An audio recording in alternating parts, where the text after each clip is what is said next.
என் பேர் ஜெபசிங், திருநெல்வேலி. இந்த வழக்கில் ஆரம்பத்தில் பிரேத கிடங்கில் பெனிக்ஸ் ஜெயராஜனுடைய பிரேதம் இருந்த நேரத்திலிருந்து இந்த நாள் வரைக்கும் இருக்கிறேன். நான் வேறொரு வழக்கிற்காக பிரேத அறைக்கு சென்றிருக்கும் பொழுது 2 பேருடைய பிணங்களும் அடுக்கி வைக்கப்பட்டிருந்து அதில் பார்த்தீங்கன்னா பின்புறத்தில் தொலியே கிடையாது. அப்படி ஒரு காயம். என்னென்னு கேட்கும்போது ஏதோ வியாபாரிகள்னு சொன்னாங்க. அதுக்கு பிறகு பார்த்தீங்கன்னா இவங்களை அடித்து இவங்களை கோயில்பட்டியில் கொண்டு அடைச்சி கோயில்பட்டி சப்ஜெயிலில் வச்சுருந்து இப்போ ஹாஸ்பிட்டல் அட்மிஷன் பண்ணி இறந்து கொண்டு வந்திருக்காங்க.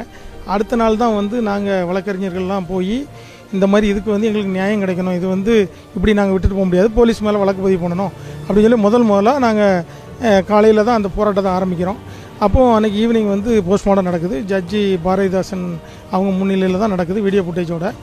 அந்த இது முடிஞ்சு நைட்டு 11 போலீஸ் இப்போமே அடக்கம் பண்ணணுங்காங்க. நாங்கள் முடியாது, 302 போட்டால் தான் அடக்கம் பண்ண விடுவோம் அப்படின்னு சொன்னோடனே காலையில் அப்புறம் இந்த முதலமைச்சர் எடப்பாடி 302 போட்டாங்க. போட்டு சிபிசிஐடிட்ட வழக்கு மாற்றம்.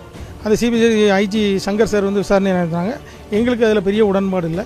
எங்களுக்கு சிபிஐ மூலமாக அந்த வழக்கு விசாரிக்கணுன்ட்டு, அதனால் சிபிஐக்கு இந்த வழக்கு போச்சு. அந்த சிபிஐக்கு வழக்கு போன பிறகு இந்த வழக்கு ரொம்ப நேர்மையாக சரியான பாதையை நோக்கி பயணித்ததாக நான் நினைக்கிறேன். காரணம் என்னென்னா, ஆரம்பத்திலே அந்த இரத்த மாதிரிகள்லாம் எடுக்கப்பட்டு இவங்களுடைய டிஎன்ஏவோட மேட்ச் பண்ணப்பட்டு அவங்களுடைய சிசிடிவி ஃபுட்டேஜ் அளித்த சிசிடிவி ஃபுட்டேஜ் எல்லாம் திரும்ப எடுத்து, ஏன்னா இவங்க போலீஸ் இவங்களுடைய நாலேஜுக்கு ஏற்ற மாதிரி தடயங்களை அழிச்சிருக்காங்க. ஆனால் சிபிஐ அவங்க நாலேஜுக்கு ஏற்ற மாதிரி தடயத்தை ரெக்கவரி பண்ணிட்டாங்க. ஸோ இவங்களுடைய எல்லா குற்றங்களும் நிரூபிக்கப்பட்டிருக்கு. இன்றைக்கி நீதிபதி அதை தான் சொன்னாங்க. இவங்க போட்டிருக்க சிசிடிவியில் நைட்டு 8 மணிக்கு எந்த ஊரில் சன்லைட் வர்ற மாதிரி இருக்குது. ஸோ இந்த டைமிங் மேட்ச் ஆக மாட்டேங்குது. ஸோ நீங்கள் ஃபேக்காக போட்டிருக்கீங்க, ஒரு கம்பில் தான் ரத்தம் இருந்து மற்ற கம்பில் ரத்தம் இல்லை அப்படின்னு இருக்காங்க. ஒரு கம்பில் ரத்தம் இருந்தாலும் போதும் அப்படின்னு சொல்லி அதுக்குள்ள சைட்டேஷன்லாம் சொல்லியிருக்காங்க. ஸோ இவங்க அடித்ததினால் ஏற்பட்ட இரத்த கசிவு, அதனால் ஏற்பட்ட மரணம், அவ்வளோதான். இவங்க அந்த இடத்துல மரணம் நடக்கலை. ஸோ கஸ்டடி டெத்து கிடையாது. ஆனால் கஸ்டடி டார்ச்சர், இவங்க மேலே எந்த வழக்குகளும் இல்லாத ஒரு நபரை எடுத்து கொண்டு போய் அவங்கள அடித்து டார்ச்சர் பண்ணி, அது நீங்கள் நேரே திருநெல்வேலி ஜிஹெச்சில் அட்மிஷன் பண்ணியிருந்தால் கூட இன்றைக்கி 2 உயிர்களை காப்பாற்றிருக்கலாம். பர்பஸாக நீங்கள் அடுத்த நாள் காலை வரைக்கும் வச்சுருந்து, அடுத்த நாள் காலையில் நீங்கள் கோயில்பட்டிக்கு போக வேண்டிய அவசியம் என்ன இருக்குது? இடையில சென்ட்ரல் ஜெயில் இருக்குது, உங்களுக்கு தூத்துக்குடி மாவட்டத்தில் பேராவூரணியில் ஜெயில் இருக்குது, எல்லா இடத்துலையும் ஜெயில் இருக்கும். நீங்கள் எங்கே போனீங்க? நாங்குநேரில் ஜெயில் இருக்குது. எத்தனை ஜெயிலை தாண்டி நீங்கள் பர்பஸை ஏன் போகிறீங்க? செட் பண்ணி போகிறீங்க. அப்போவுமே அவங்களுக்கு 2 பேருக்கும் சாரம் முழுதும் ரத்தம். அதனால் அந்த சூழ்நிலை கொண்டு போனீங்க. இன்றைக்கி நீதிபதி வழங்கியிருக்க தீர்ப்பு எங்களுக்கு ரொம்ப சந்தோஷம். மத்திய மாநில அரசுகளுக்கு நன்றி. சிபிஐ மிக திறமையாக அந்த வழக்கை நடத்தினாங்க. அதுக்கு அவங்களுடைய மாமா ஹிந்தி நன்றாக பேசக்கூடியவங்கனால ரொம்ப சப்போர்ட்டாக இருந்தது. இந்த வழக்கில் சாட்சி சொன்ன அனைவரும் உண்மை சாட்சிகள். இதில் மற்ற வழக்குகளுக்கு பொய்யான சாட்சிகள் போடுறது போல் கிடையாது, உண்மை சாட்சிகள். அதனால் சாட்சிகள் நிரூபிக்கப்பட்டிருக்கு. மனசாட்சிப்படி சாட்சி சொன்ன மேடம் ரேவதிக்கு நன்றியை தெரிவிச்சுக்கிறேன். அவங்க அந்த பேரா போலீஸாக இருந்திருக்காங்க. அவங்க அன்றைக்கி நடந்த கொடுமைகளை பார்த்து அவங்களும் அப்ரூவராக மாறினது நம்ம கேஸுக்கு ரொம்ப வேல்யூபுளாக இருந்தது. நன்றி.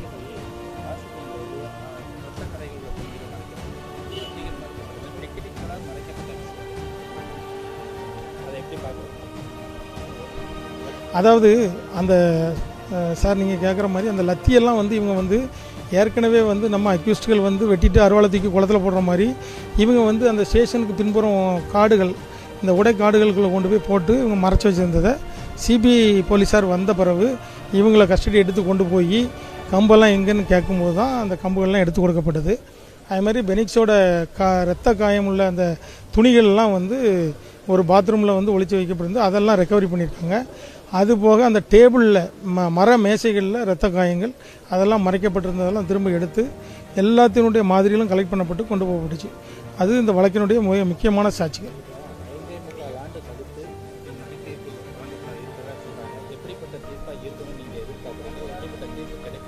திருநாட்டு கன்ஃபார்ம்னு அவர் சொல்லியிருக்கிறதுனால உறுதியாக ஆயுள் தண்டனை கொடுக்க வாய்ப்பு இருக்குது. ஓரளவு மிக முக்கியமான வழக்குங்கிறதுனால அதோட கூட தண்டனைகளும் கொடுக்கலாம்.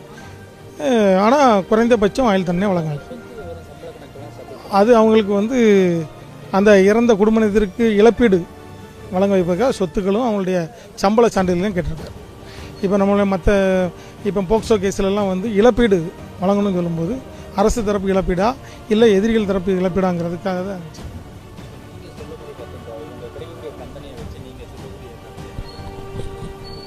இனி வருங்காலங்களில் இந்த மாதிரி எந்த குற்ற பின்னணியும் இல்லாதவர்களை நீங்கள் வந்து காவல் நிலையத்துக்கு அழைச்சி சென்று இந்த மாதிரி தேர்ட் ட்ரீட்மெண்ட் பண்ணக்கூடாது. இது உங்களுக்கு ஒரு முக்கியமான பாடம். நீங்கள் இதை வச்சே நாங்கள் இப்போ யாரையும் அடிக்க மாட்டோம்னு பப்ளிக்குக்கே அதை கொண்டு வரீங்க. அது அப்படி எந்த பப்ளிக்கும் சொல்லலை. நீங்கள் வந்து உண்மையிலே ஒரு குற்றவாளியை வந்து நீங்கள் கூப்பிட்டு போய் அடித்து விசாரித்தா தான் உண்மையை சொல்லுவான்.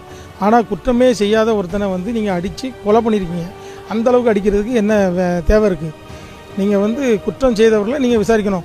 இப்போ நீங்கள் சாத்தாவளம் கேச நீங்கள் இப்படி நீங்கள் சொன்னால் நாங்கள் அடிக்க மாட்டோம், இனிமேல் குற்றம் பெருகும், நீங்கள் எல்லோரும் உங்கள் வீட்டில் தான் தாலி எடுத்துகிட்டு போவான்ட்டு சொல்கிறீங்க. அது வந்து சரியில்லைன்னு சொல்லுங்கள்.